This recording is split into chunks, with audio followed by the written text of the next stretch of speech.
comme chaque vendredi, Éric Galliègue, associé chez FI Advisor, est à nos côtés pour le point stratégique. Bonjour Éric Galliègue. Bonjour Roselyne, donc associé de FI Advisor Valcante. Donc voilà, je suis fondateur de Valcante et donc nous avons un nouveau développement, un nouveau départ avec donc ce rapprochement avec FI Advisor. Voilà, donc on va se pencher sur le bilan de la semaine, la performance hebdomadaire. Alors, des deux côtés de l'Atlantique, eh bien, les actions remontent, mais l'euro-dollar, lui, baisse.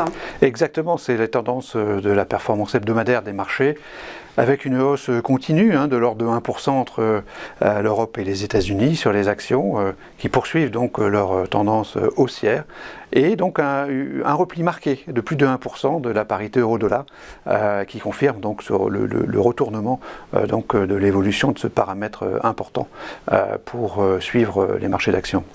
Alors on va s'arrêter sur un premier fait d'actualité, à savoir l'économie américaine, oui. toujours autant aussi dynamique et toujours résiliente.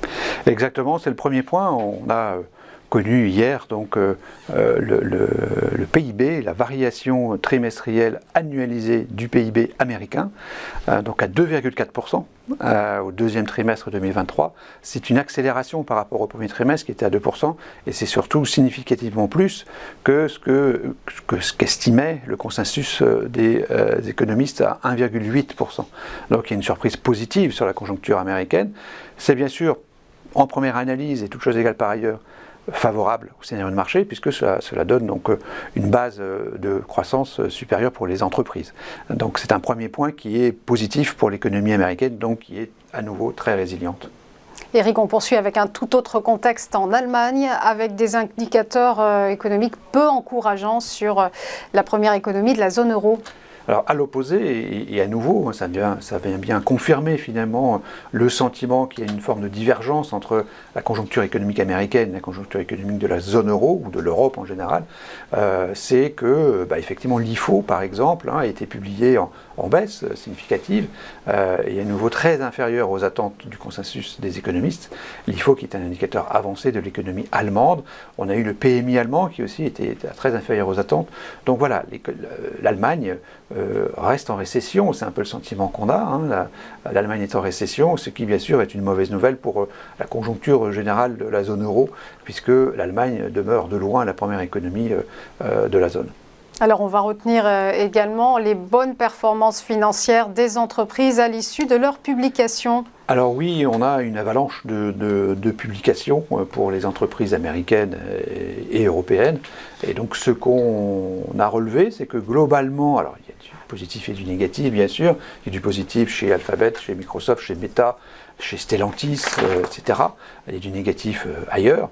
Mais globalement, comme le montre le graphique, on a plutôt une révision plutôt positive au cours de la dernière semaine sur le CAC 40. Et donc une tendance bénéficiaire qui va en s'accélérant grâce donc à ces révisions positives et grâce à la prise en compte progressive donc du BPA 2024 dans cet indicateur prospectif 12 mois. Et donc c'est bien sûr un élément favorable pour le scénario de marché.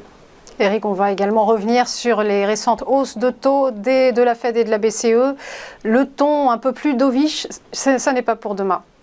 Alors oui, on a effectivement eu confirmation cette semaine des hausses de taux sans surprise, de 1/4 de point en Europe et aux États-Unis, avec le même discours qui est de dire bon, on ne sait pas ce qu'on va faire la prochaine fois, ça va dépendre des données. Mais il y a quand même du côté de la BCE un discours qui est hawkish, comme on dit, qui est plutôt faucon, qui est plutôt restrictif, avec dans le communiqué une phrase très claire qui indique qu'il faut laisser les taux à des niveaux suffisamment élevés pour atteindre donc cette inflation à 2%, plus ou moins 2%, et plutôt en dessous autour de 2%, alors que les prévisions de la BCE pour 2024 sont à 3%. Ça veut dire que les taux, même s'ils cessent de monter, ce qu'on peut imaginer vu le parcours récent, et le fait qu'on est donc effectivement au plus haut depuis 2001, depuis quand même très longtemps, c'est de nature à laisser les taux à des niveaux élevés pendant encore une longue période. Un bon moment. C'est plutôt à nouveau du côté monétaire une mauvaise nouvelle. Alors Eric, on va récapituler. Votre note de la semaine, elle est plutôt neutre si on vous suit? Alors il y a un équilibre, hein. Il y a un équilibre entre ces différentes informations que nous avons donc interprétées et notées. En termes économiques, il y a donc une balance entre une économie américaine qui va plutôt bien et une économie européenne qui se dégrade, ou qui reste dans un état compliqué. Du côté des entreprises, donc ça se passe plutôt bien, et c'est compensé donc par des niveaux de taux qui vont rester élevés. Le problème, c'est qu'effectivement, ils ne vont plus progresser, probablement encore une fois peut-être, mais ils vont plus progresser, mais ils vont rester à des niveaux élevés. Alors c'est vrai que les marchés sont parfois plus sensibles aux variations qu'aux niveaux, mais les niveaux vont affecter les entreprises, nous semble-t-il. Cela donc donne un bilan hebdomadaire neutre, donc à 0 cette semaine. Et dans ce contexte, quelles sont vos recommandations d'investissement? Alors nos recommandations sont toujours d'être prudents, dans la mesure où donc le niveau général de risque, tel qu'on essaie de le mesurer et de le mettre à jour chaque semaine et à tout instant, ce niveau général de risque nous semble toujours très élevé.